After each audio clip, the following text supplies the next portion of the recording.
Welcome back to another episode of the Smith Boys Podcast.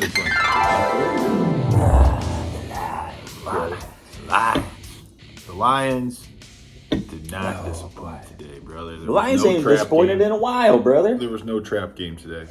Lions have not disappointed in a while now. Since week 2. Injuries didn't matter. Trap game didn't matter. Dan Campbell challenging on the first opportunity that there was didn't matter. I'm an asshole, so. You know, Dan Campbell's still doing dumb shit. I'm winning anyway. I'm winning. I'm winning any motherfucking way. I can't lose. But, you know, the team is so good. The coordinators are so good. Despite his buffoonery. I'm glad you mentioned that. 'Cause I just wanted they still win the game. I wanted to touch on that real quick because I brought this up early on the first drive of the game for Carolina, and I mentioned it to brother about how much this annoyed me. And you didn't really think of it or say nothing about it until I emphasized the point of it. No, it was dumb. I agree. You agreed with me. That's just Dan Campbell. It's just Carolina picks up this. It's like 3rd and 12. And first down. It's 3rd and 12 on the first drive of the game. And Carolina, Bryce Young throws it, and it's caught by DJ Chark. And it's kind of a questionable catch at first. Yep. He goes down and looks like he traps it or whatever. He catches it on the ground. And the refs rule to catch, and they give him the first down. And he challenges it. Yeah.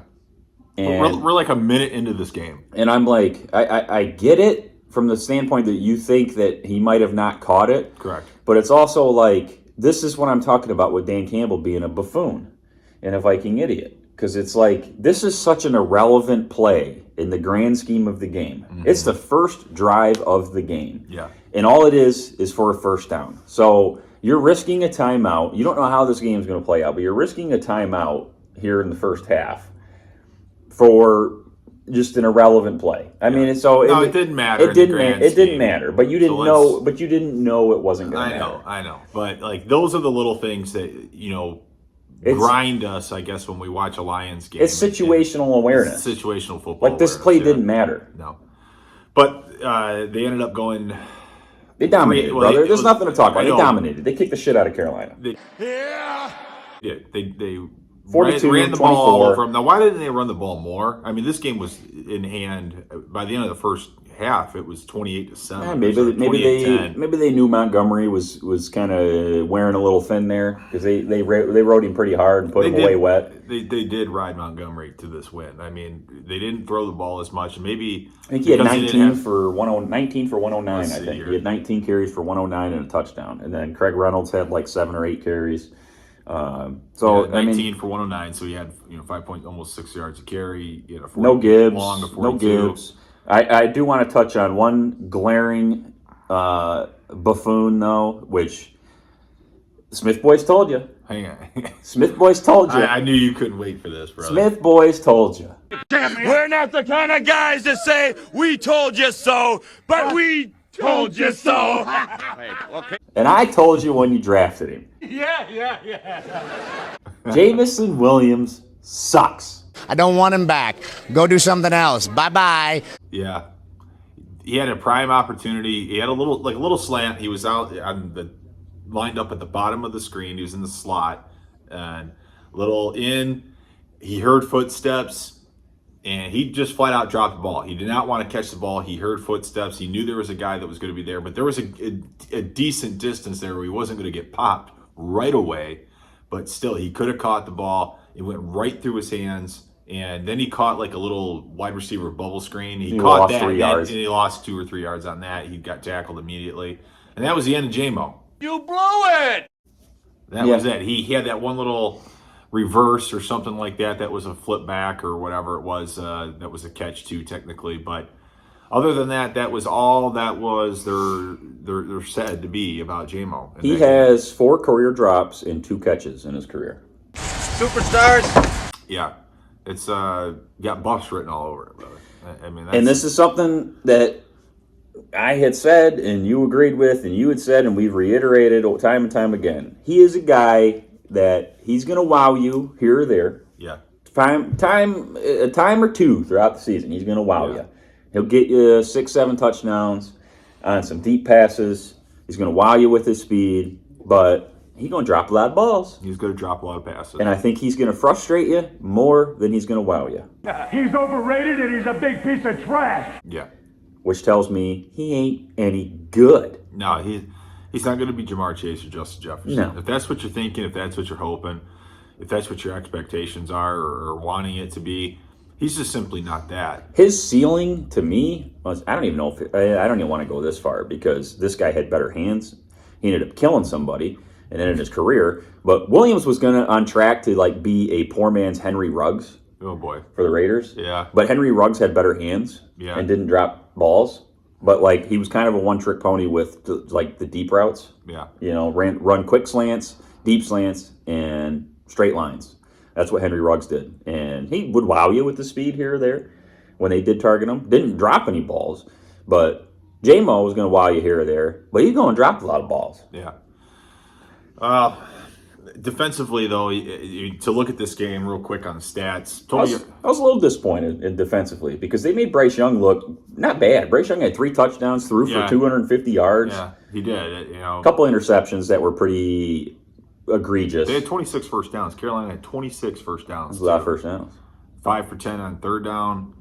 The 3 turnovers is what really killed them. They had a fumble. They had thrown 2 picks. The 2 picks that he threw were pretty egregious. Yeah, the Jerry Jacobs one was horrible. The Hutch one. And then the Hutch one, it was like he was just panicking trying to get rid of the Hutch one. Well, the Hutch one was, I don't want to say it was egregious. The Hutch one was a great play by Hutch. Yeah, it was. And the Jerry Jacobs one was egregious. That was, he just never saw Jerry Jacobs. Yeah. But this was the new old Lions. New Lions. I look at this is just ground and pound. The physicality of the game, the Lions took it to Carolina. The intensity, the speed at which the Lions play.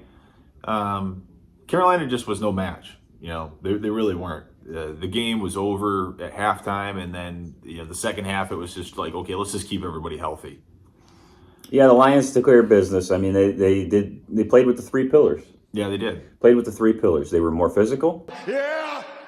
Yeah. They were more intense. Yeah. Yes. And they were faster. Yeah. Yeah. And you're going to win a lot of games when you conquer those 3 pillars of football. Yeah, when you play like that, you're going to win a lot of football games.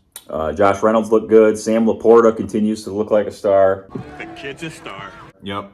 The offensive line is phenomenal when it is healthy. Goff has all kinds of time. They open up holes for the running game. Yeah. Montgomery looks like a superstar.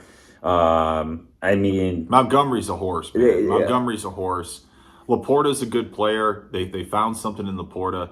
Campbell had a kind of an up and down game, as far as the rookie goes. He had one bad drive in the first half. He got penalized and then he got beat for the touchdown. Jack Campbell, yeah, whatever I said. You said Campbell, but Campbell. I didn't want people to think you meant Dan Campbell.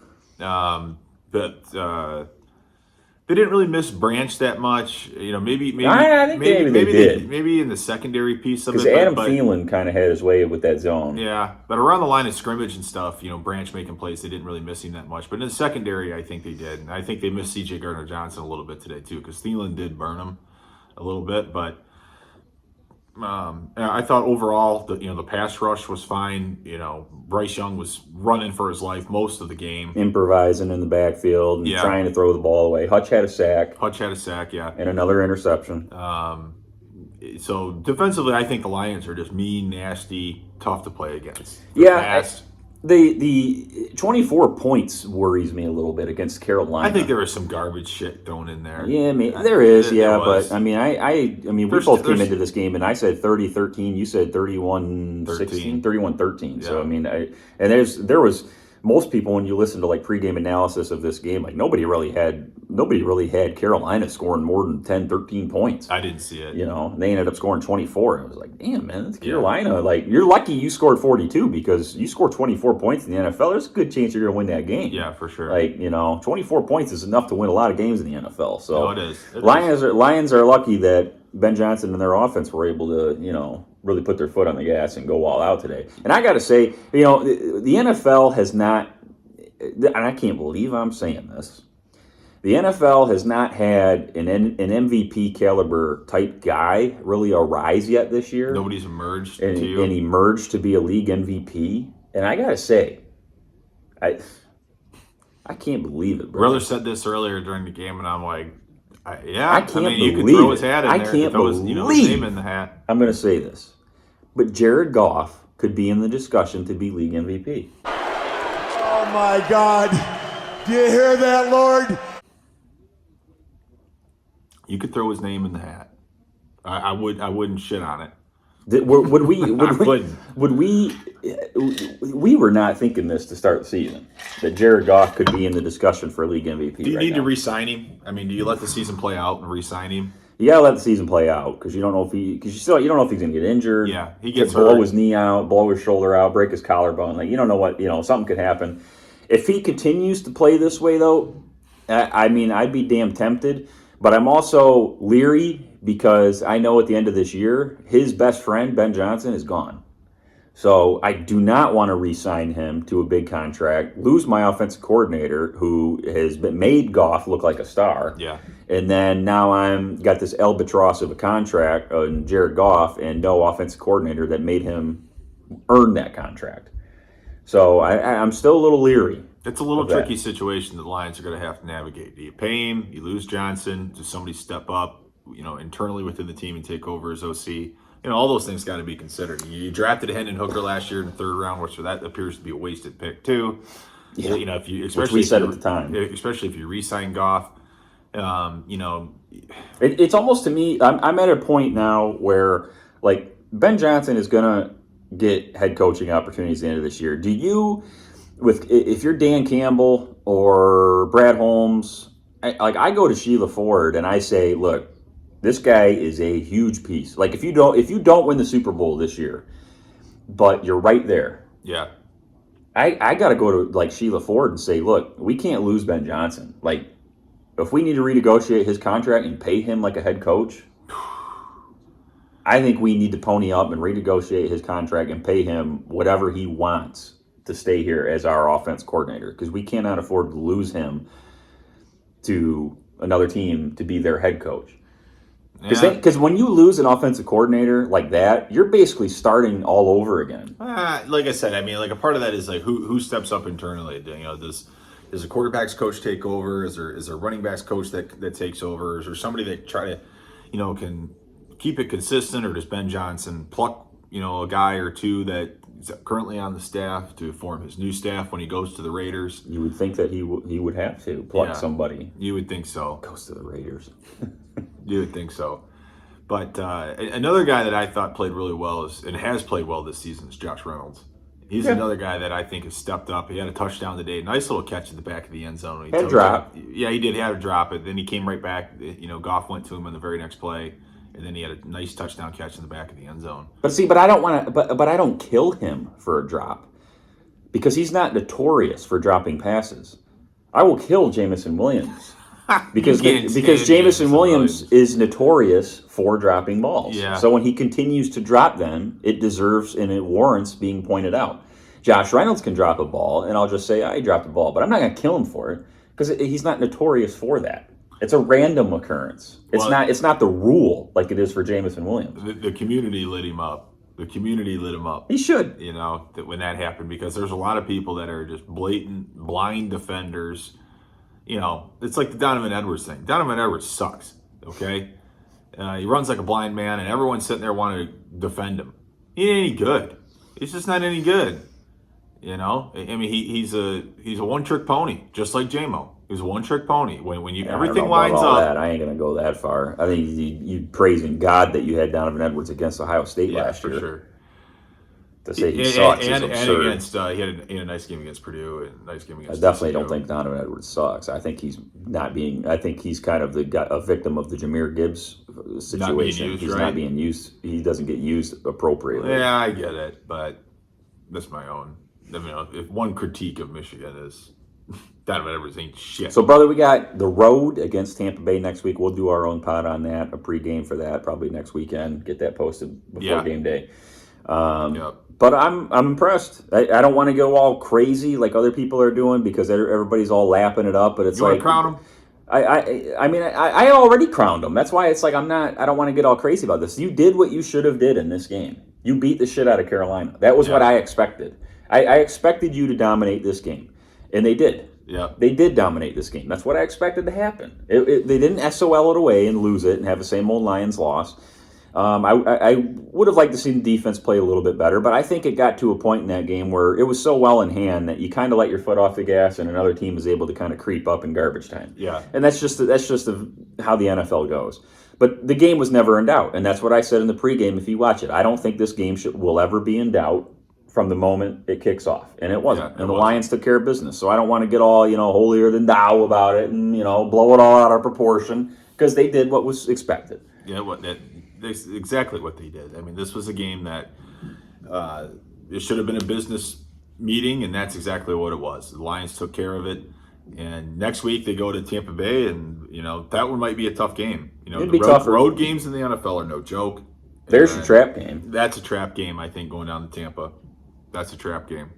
Yeah, it is. I could see them losing that one. I'll probably still pick them to win it, but I could see them losing that one, and I wouldn't necessarily fault them for losing it, because when we did the preseason thing, I picked them to lose that game. I also had them going 9-8, which I don't think they're going to do anymore. Oh, they're 4-1 now. Yeah, I don't think they're going to end up 9-8 anymore, but I did pick them to lose to Tampa in that game. But I might change that now. See, they should be 5-0. That's the shitty thing about it, brother. Yeah, yep. Should be 5-0. Sure should. Well, till next weekend when we get the pregame up against Tampa. Smith boys, out. My dog stepped on a bee.